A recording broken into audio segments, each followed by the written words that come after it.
All right, folks, so here we are, yeah. History on two wheels. Look at this guy over here. Doing his thing. All right, well, let's have a little fun here. Let's talk about the 5 pillars of Islam. Now, the pillar, now, you can first start off like, what is a pillar? P-I-L-L-A-R-S. Not a pillow to lay your head on, but a pillar. And what a pillar is, that is what holds up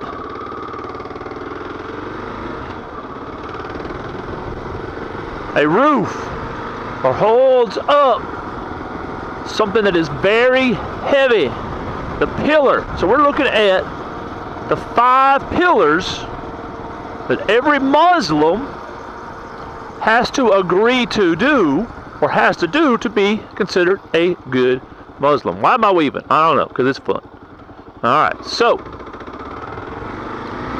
the first one, they have to admit that Allah is the only God and Muhammad is his last prophet. Allah is the only God and Muhammad is his last prophet.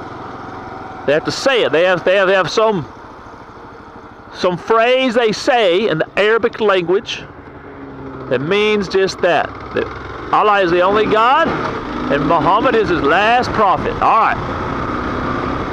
Now, after they do that, they become a Muslim. They have to do other things like, alright, number 2. This is a daily thing, what they would do each and every day. Some of y'all know what it is. They do it 5 times a day. What they do is, hey, there we are. Alright, they will pray 5 times a day. And they will pray facing Mecca if they can. Now, if they can't face Mecca because they don't know where it is, they have to face in the direction of east. Now, they have to stop doing whatever they are doing, and they have to do this prayer. I mean, they could be driving a big old truck down the interstate. It's time to pray. They gotta stop. They gotta stop like I have to right here. I guess I could take a right, but I'm gonna stay right here behind the big Ford. The Ford truck. It says 88.1. Alright, so here they go. They're praying 5 times a day. They have a prayer rug that a lot of them carry with them. I don't think it's required to have that prayer rug, but they use that prayer rug. Alright, to pray. I had a friend in Iraq. They were over in Iraq. And while they were there, they had these Iraqis that they worked with that were Muslims. Yes, Muslims. Loved American soldiers. A lot of them did over there. A lot of them hated them too, but a lot of them loved them and helped them out and got in trucks with them. Well, anyways, they had to pull the trucks over, let those Muslims get out, face Mecca, and start praying. And that's what they did. So, there you go.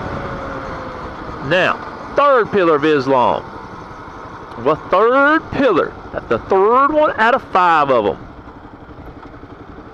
Alright, what they're going to have to do is, they're going to have to go on a trip. They have required to go on a trip. Yep, they go on a little trip, and it's called the Hajj. H-A-J-J. H-A-J-J. The Hajj. Now this trip is really important. It is supposed to be a simulated trip that Muhammad did.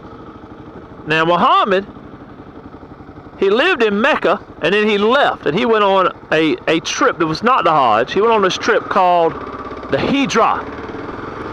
On this Hijrah, he went on out. I don't want to get squished right here. Let me focus here. Let me focus. All right, on this Hijra, what he did is he left Mecca, and he and some of his followers, they went to a place called Yathrib, that I will call Medina, because that's what it's called later on. So they go to Medina on the Hijra. They stay there, and the Islamic religion takes off. It makes a whole bunch of Muslims, supposedly 10,000 different soldiers, and then they go back to Mecca. Now this trip back to Mecca is the Hajj, the H-A-J-J, the trip back to what will be known as the holy city of Islam. The holy city of Islam is Mecca. Now, every Muslim is required, if they can, and they have to really try this out, they have to go on a trip to Mecca. Now, that's number 3. Number 4. Number 4. I don't know where I'm at. I think I'm kind of lost here. Windscape Apartments. I don't want to go to Windscape Apartments. I want to go this way. All right, number 4. Now, a lot of them do their trip, their Hajj, during a special month called Ramadan. Now, Ramadan sets up number 4. Ramadan sets up number 4. And what that is where every Muslim, they have to fast. They can't eat from dawn to dusk. From dawn, that's the morning, till dusk, that's the night. They can't eat any food.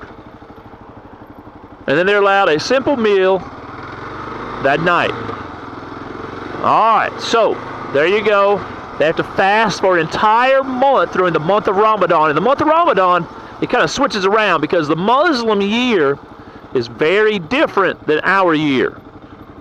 If you go look up a Muslim calendar, it's shorter days, and the number doesn't make any sense because they started at a different time than we started our Gregorian calendar. All right, there you go. That's number 4, fasting during the month of Ramadan. All right, number 5, the big 5, the big 5. All right, that'll end up our 5 pillars of faith during the Muslim religion. What you have here is this. Hold on, I don't want to die, so let me weave in and out real quick. They are going to, the Muslims, while they're on the month of Ramadan or at other times, they have to give alms.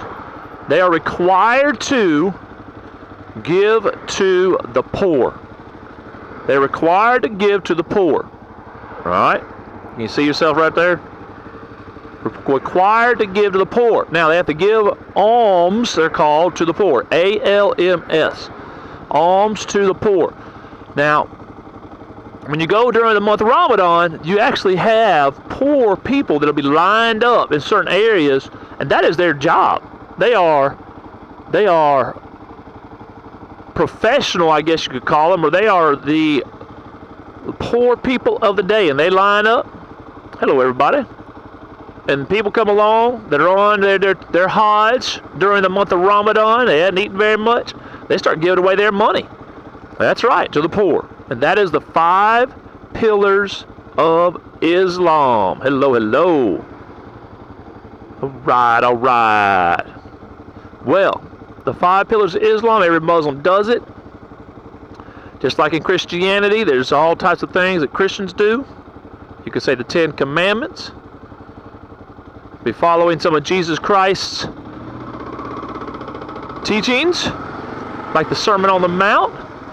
So every religion's got their own thing. Let's see if we can get by this little vehicle right here without getting squished. Oh, I don't want to get squished. Get any tickets, so I'm going to slow down. Got the copper up there. Hello, copper. Hello, copper. The copper is going to get me. I hope he leaves me alone. I'm driving kind of safely right here. Copper. I'm looking over in my mirror. He's staying right there, leaving me alone. I'm leaving him alone. Yep. Oh, there's another copper. They are everywhere. All right, guys, on that note, get back to school, learn something. The 5 pillars of Islam. I'm out of here. History on 2 wheels is fun. Hope you enjoy it. Have a great day. And don't forget to be amazing. That's right. Don't forget to be amazing.